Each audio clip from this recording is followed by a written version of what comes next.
been submitted online. Before we start the Q&A today, just a couple announcements inshallah, and I'll probably repeat them again after the khutbah as well.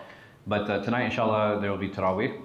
It will be at 8 p.m. So Salat al-Isha will be at 8 p.m. inshallah. And since this is the first weekend, we will also be having Qiyam. So Qiyam will be at 3:45 a.m. So we're going to have tonight, we'll have Isha, Taraweeh. We have a program also downstairs, and then inshallah we'll have Qiyam in the early morning at 3:45 a.m. There's no suhoor today. So I want to be very clear. There's no suhoor today. Suhoor, the weekend suhoor will start from tomorrow inshallah. So the weekend suhoor will start from tomorrow. Today it will be, like I said, Isha, Taraweeh. We'll have a program. Then there'll be a Qiyam. No suhoor. Tomorrow we will have inshallah Isha, Taraweeh program and Qiyam and suhoor inshallah. So we encourage everyone to attend. What are the Islamic guidelines on financial investments and earning income? That's a very broad question, but so there are different types of investments. I think it's important for us to keep in mind what those investment types look like. So from the halal ones, I'm sure, or let me start with the haram ones. It's probably easier because there are only a few. Obviously, we cannot invest in any haram industries. So like pornography, gambling, right? These are very clear. Alcohol, we cannot invest in any of those industries. We can't invest in any of those businesses. We can't open any businesses like that either. So I think that's something that's very clear, that's very easy. You start getting into problems where you have mixed businesses. So if I have a business, for example, is it permissible for a Muslim to open a Giant? Is it permissible for a Muslim to open a Stop and Shop? Is it permissible for a Muslim to open Aldi, right? So these are all very large superstore, grocery store chains. They're problematic for two reasons. Number one, they sell alcohol and they have lotto. Usually most of them, this is what they sell. The question then comes is like, okay, well, what if I open up a grocery store or a franchise or a chain where I can control the alcohol and I can control the gambling, meaning I don't have to sell them, but there are certain pork products that I sell there. So the question, so places, for example, like Dunkin' Donuts. Dunkin' Donuts, the majority of what they sell is coffee. Majority of what they sell is breakfast sandwiches, like eggs and things like that. But they do have some pork items. They do have some bacon items. Is it permissible to own such a store? In that situation, I believe there is a difference of opinion in the sense that as long as the majority of things that I sell are halal, if a minority of them is haram, there are certain tolerances in the Sharia. And this goes back to the asl, or goes back to the qaida, هل الكفار مخاطبون بفروع الشريعة? Are non-Muslims demanded the same rules in following the Sharia as us Muslims are? So, for example, if the non-Muslim believes that eating pork is okay, and I'm selling that item to that individual, and again, as long as that's not my primary business, right? I can't open up a pig slaughterhouse and be like, oh, I'm only selling to non-Muslims. That's not what I'm talking about here.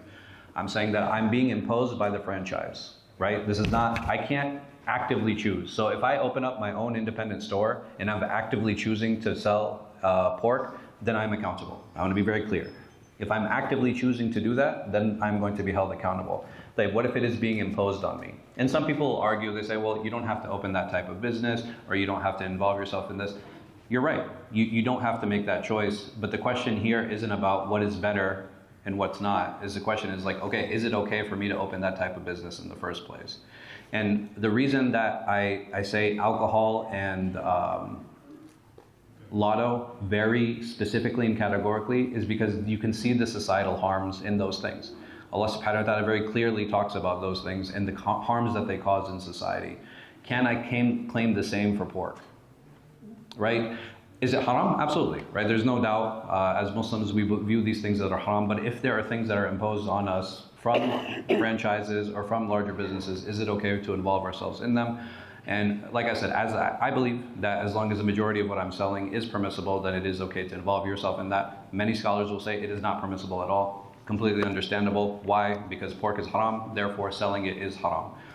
You have situations, for example, on where you can do analogy of this. Any transactions in Islam, they're categorized. So buying and selling is the most famous transaction. Another famous transaction also is gifting, right? So if I give somebody a gift, this is a transfer of ownership. During the time of the Prophet sallallahu alaihi wasallam, he was given a silk jubba, like a silk, like a cloak, I guess you would call it. He was given a silk cloak. He sallallahu alaihi wasallam, he said, gift it to so and so. But for him, wearing the silk is what? Haram, mayjuz, right? For a man can't wear silk. But he gifted this to someone who it was permissible for them to use and permissible for them to wear. He said, maybe his women can utilize it. Because for women, they can wear silk.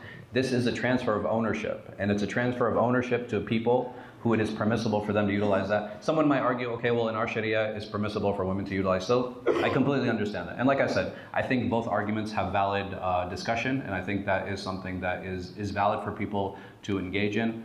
And like I said, you will find a number of scholars that do say it is not permissible.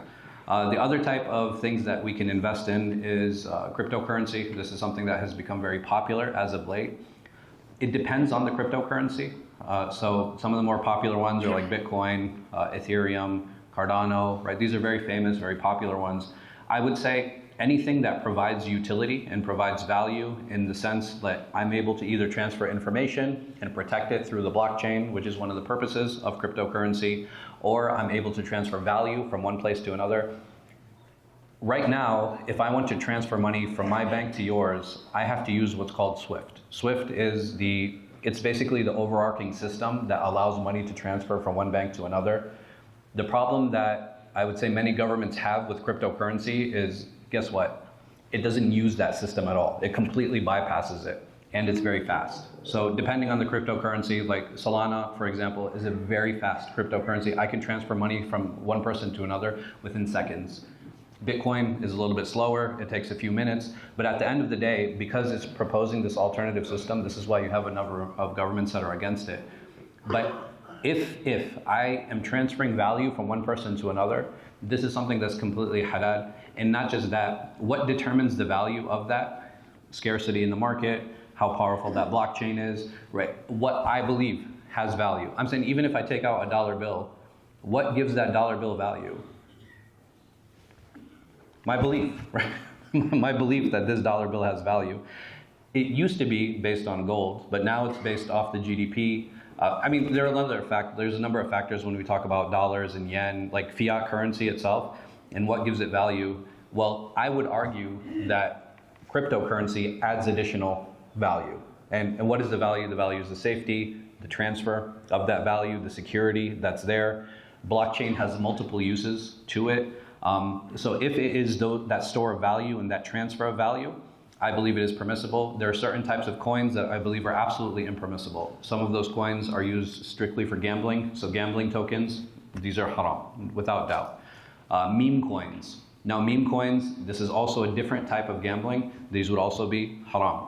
There are other coins that you can use for, it's called farm yielding. This one I'm personally unsure of because the type of token that comes out of that. But there are other types of transactions that happen. If I stake, so staking is another way for an individual to get into cryptocurrency. And what happens is that you add your cryptocurrency to the blockchain to help verify transactions, and you get a share in the transaction fee. That's something that's completely permissible, and that's something that's completely fine. Because you're not making money off of money, you're making money off the ability to transfer that.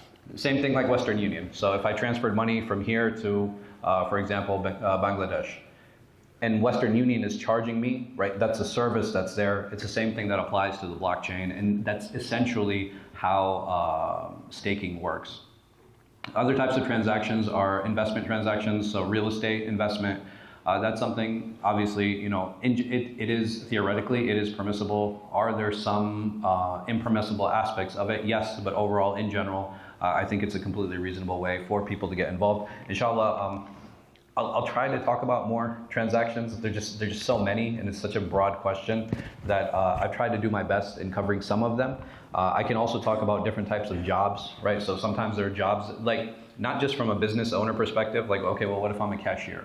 What if I'm a delivery person, right? Like there are a lot of elements that are involved when it comes to businesses and when it comes to earning money. But we ask Allah subhanahu wa ta'ala to give us all just the halal. Ameen.